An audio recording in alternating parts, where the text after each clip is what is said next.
Ini gunung, dan ini Kopdes. Belakangan ini pemerintah lagi ngebentuk koperasi desa Merah Putih tuh. Targetnya nih, ribuan koperasi berdiri di seluruh Indonesia. Katanya, biar ekonomi desa hidup, petani untung, nelayan untung, UMKM untung, warga juga untung. Tapi masalahnya nih, kalau semuanya untung, yang buntung siapa? Apa itu Kopdes Merah Putih? Nah, gua kasih data dulu nih, biar gua kelihatannya pinter.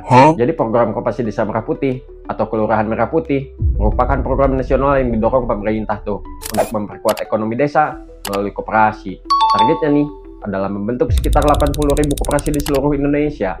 Tujuannya nih antara lain memperpendek rantai distribusi, membantu pemasaran hasil petani dan nelayan, menyediakan kebutuhan pokok, membuka akses pembiayaan, dan memperkuat ekonomi desa. Kalau dijelasin gampangnya gini, bayangin, desa itu kayak keluarga tuh. Selama ini, semuanya belanja sendiri-sendiri. Jual gabah sendiri, jual ikan sendiri, beli pupuk juga sendiri. Akibatnya nih, pas produksi biayanya mahal, dan pas jual murah. Nah, sekarang koperasi pengen jadi otaknya tuh. Belanja bareng, jual bareng, dan pinjam modal juga bareng. Jadi ini bukan konsep baru tuh. Indonesia udah mengenal koperasi sejak lama. Bahkan Muhammad Hatta dikenal sebagai bapak koperasi. Tapi masalahnya nih, yang susah itu bukan bikin papa nama koperasinya, tapi yang susah itu bikin koperasinya benar-benar jalan. Capek ah. Terus kenapa pemerintah pengen bikin ini? Nah, kalau dipikir-pikir masalah di desa itu hampir sama tuh. Petani jual gabah yang kayak tengkulak, nelayan jual ikan yang untung pengepul, UMKM jual keripik yang cuan reseller, petaninya masih nyicil motor. Jadi pemerintah berharap nih, kalau koperasi ini bisa memotong rantai distribusi. Tolongin di. Secara teori ini masuk akal tuh. Kalau beli pupuk rame-rame, harganya pasti bakal lebih murah. Kalau jual gabah rame-rame, harganya pasti bakal lebih kuat. Kalau pinjam modal lewat koperasi, bunganya pasti bakal lebih ringan. Dan ini namanya konsep ekonomi kolektif tuh. Wah, kaget. Tapi masalahnya nih, sekarang kita masuk ke bagian yang bikin netizen ribut. Pertama, dibentuk cepat. Targetnya puluhan ribu koperasi dalam waktu singkat tuh. Jadi banyak pihak yang mempertanyakan nih, kesiapan sumber dayanya, manusianya, manajemennya, dan juga pendampingnya. Capek ah. Dan lucunya di Indonesia kalau dikejar target, yang penting selesai dulu. Kayak tugas sekolah, yang penting dikumpulin, nilainya belakangan. Kedua, pengurusnya. Nah, ini pertanyaan penting tuh. Kalau pengurusnya orang yang ngerti koperasi, itu bagus. Tapi kalau pengurusnya dipilih karena dekat dengan pejabat, nanti koperasinya berubah jadi grup WhatsApp premium. Rapat terus, usaha kagak. Ketiga, modal besar. Banyak pihak yang mempertanyakan nih, modalnya gimana, pengelolaannya gimana, dan kalau rugi yang tanggung siapa. Karena dalam koperasi, modal besar tanpa pengelolaan yang baik, itu sama aja kayak lu beli kamera sinema 100 juta, tapi dipakai cuma buat foto KTP. Keempat, SDM. Dan ini penyakit lama tuh. Bangun gedung itu lebih gampang daripada bangun manusianya. Banyak koperasi di Indonesia yang mati bukan karena kurang duit, tapi karena administrasi berantakan, pembukuan nggak jelas, rapat nggak pernah, dan anggota gak aktif. Akhirnya koperasinya tinggal papan nama doang tuh. Capek ah.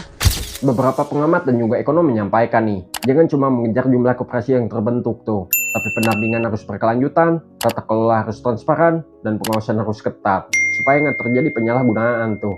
Kalau enggak, yang ramai bukan laporan keuntungannya, tapi laporan kehilangannya. Wah, kaget.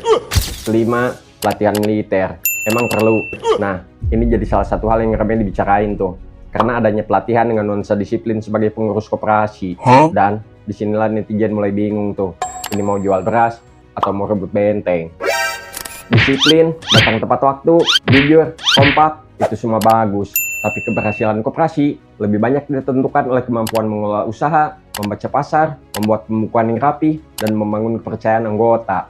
Kalau semua orang berdiri tegak tapi laporan keuangannya berantakan, ya koperasinya tetap aja bermasalah. Wah, kaget. Sekarang pertanyaannya bisa berhasil nggak? Jawabannya, mungkin. Asalkan beberapa syarat terpenuhi itu, seperti pengurus kompeten, transparansi, diaudit, anggota aktif, dan benar-benar punya usaha. Karena koperasi itu bukan sulap tuh, bukan hari ini dibentuk, besok langsung kaya. Jadi koperasi itu ibarat gym, daftar gampang, yang susah itu datang terus. Capek ah. Karena pada akhirnya nih, koperasi Desa Merah Putih ini bukan cuma soal warna, bukan cuma soal slogan, dan juga bukan cuma soal seberapa cepat target pembangunannya tercapai. Tapi yang akan diingat orang 5-10 tahun ke depan, cuma satu. Apakah koperasi ini benar-benar mengubah hidup warga desa? Sorry ya. Kalau petani nggak bergantung lagi sama tengkulak, kalau nelayan bisa untung lebih besar, Kalau UMKM di desa makin berkembang, dan kalau anak muda lebih memilih bikin usaha sendiri di kampung, maka program ini layak diapresiasi tuh. Tapi kalau yang berkembang cuma acara peresmian, baliho, dan laporan yang kelihatan bagus di atas kertas, sementara koperasinya sepi aktivitas, maka yang perlu dibenahi bukan semangatnya, tapi cara menjalankannya. Karena ekonomi desa itu nggak bisa dibangun pakai gunting pita doang tuh. Tapi ekonomi desa itu dibangun lewat kepercayaan, pengelolaan yang jujur, dan kerja yang konsisten. Karena koperasi itu bukan proyek yang selesai setelah diresmikan. Justru pekerjaan sebenarnya nih, baru dimulai setelah kamera dimatikan. Dan semoga 5 tahun ke depan yang kita lihat bukan deretan papan nama baru tuh, tapi semakin banyak desa yang benar-benar lebih sejahtera. Karena pada akhirnya nih, yang dicari rakyat itu bukan janji, tapi yang dicari rakyat itu adalah perubahan yang benar-benar bisa dirasakan. Kalau menurut kalian nih, apakah koperasi desa Merah Putih ini punya peluang besar untuk berhasil? Atau justru ada tantangan yang harus segera dibenahi sejak sekarang? Tulis pendapat kalian di kolom komentar. Ya nggak tahu, tanya yang mau tanya saya.